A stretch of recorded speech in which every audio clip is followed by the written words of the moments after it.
Greetings to all. Welcome to the Way to Live YouTube channel, your space for spiritual clarity, inner healing, and soul transformation.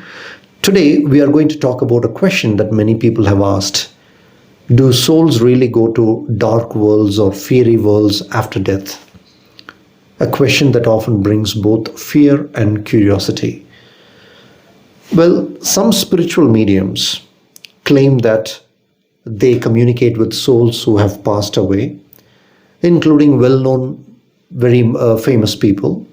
And they say that these souls are trapped in dark worlds, fiery worlds, filled with a lot of suffering, emptiness, and terrifying giant creatures like giant eagles, etc. They want to return to the body, they want to return to earth, but unable to return to earth.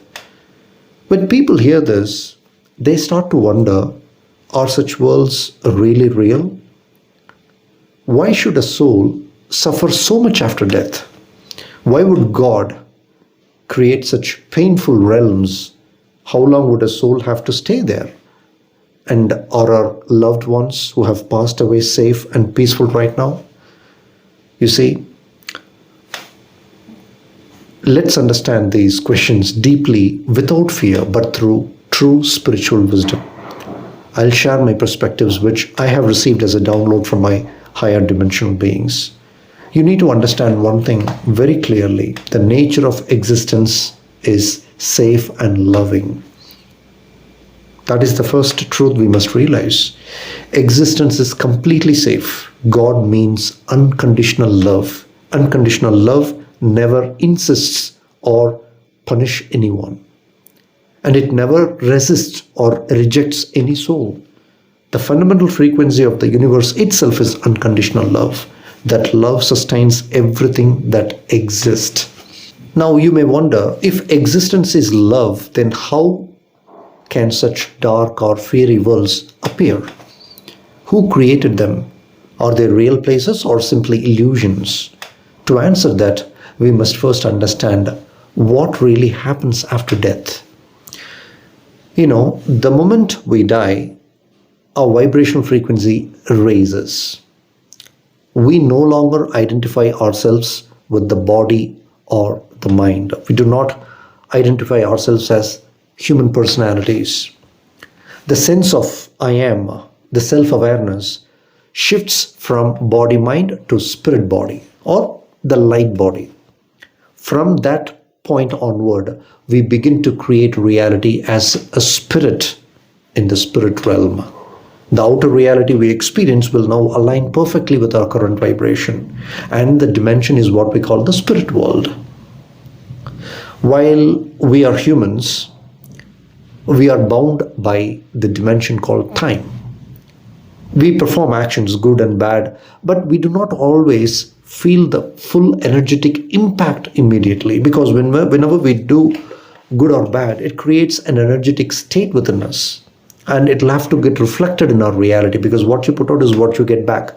Because we belong to time, there is a time delay. So every thought and action creates an energy state inside our consciousness, but we are not always aware of it. We are not always realize or experience the consequences of our action while we are humans. Some people do, some people do not. So, but after death, your awareness becomes more sharper, more sensitive. Whatever energy or state you have created will now instantly reflect around you, because there is no time. Because there is no time, instant manifestation happens.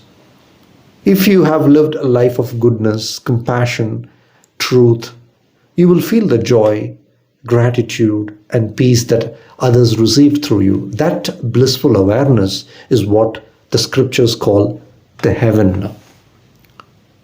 If you have caused pain, cheated, or harmed others, their suffering will become visible in your awareness.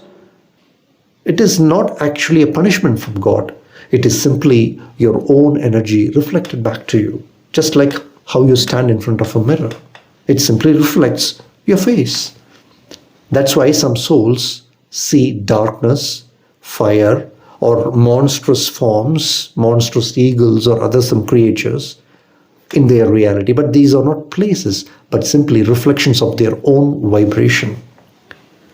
The hell that soul speaks of is not a permanent location. Think about like how in dreams we may even see fire, ghosts, or wild animals chasing, chasing us, and they feel absolutely real until we wake up, correct? We experience as if we are in that reality. Our world is filled with that experience. In the same way, a spirit creates such temporary dream-like realities after death. When its awareness raises again, the darkness dissolves completely. So these worlds, what you refer, are simply like the dream worlds which are experienced by the spirit. But as the vibration continues to raise, when the spirit raises its own awareness and vibration, the awareness shifts from spirit consciousness to soul consciousness. At this level, the soul realizes that both the physical world and the spirit world are simply the projections of its own consciousness. It is happening like a dream within itself. These are like dream happening within itself. When this realization dawns, the soul attains the complete freedom and peace, so to speak. So, are heaven and hell real? Yes, but only as states of being, not as physical locations. Each soul's heaven and hell are different, so to speak, shaped entirely by its own vibration and past actions. And no soul is ever trapped forever. This is for sure. Even if you have lived with fear, negativity, or mistakes, don't be afraid. Change is always possible. That's why I said existence is unconditional love. Stop hurting others for your own survival. Follow what truly inspires you, what truly excites you at this moment, what brings you joy to your heart. When you take action, you will know how to use your energy and create your own abundance without hurting anyone. You can choose positivity as your preferred state. Live with that love, passion, and gratitude. The moment you change your state of being, your vibration begins to raise, and your soul naturally starts to rebalance itself. Past mistakes lose their weight when you choose love. And when you live with love, peace, and compassion, you also send healing energy to departed loved ones. Your prayers and light help them find peace and raise to higher states. So, this fear and guilt actually create darkness. Love and joy create light. So, start building your own heaven right now. Don't wait for death, not after death. When the body ends, you will enter into the same light that you have created within yourself. The universe is unconditional love. No soul is ever beyond hope. Live with love, live with courage, and live with a purpose. May this understanding bring peace to your heart and inspire you to live life with love and awareness. With this, I conclude this video. If my teaching have transformed your perspective, brought you clarity, or touched your soul, and you feel called to give back, you can join my channel membership as a heart-to-heart energy exchange. No conditions, no perks, no tires, just a space for gratitude and contribution if you feel intuitively to do so. You'll find the join button right next to the subscribe button. Click it and choose what feels right for you. If you have any questions, type them in the comment section. If you'd like to discuss your personal life issues or challenges, you can book a paid counseling session with me. Send me a text message to my WhatsApp. Please avoid calling. I will allocate a time for you. You're always loved, supported, and guided. Until next time, stay connected, stay empowered, and be blessed. Thank you very much for your time.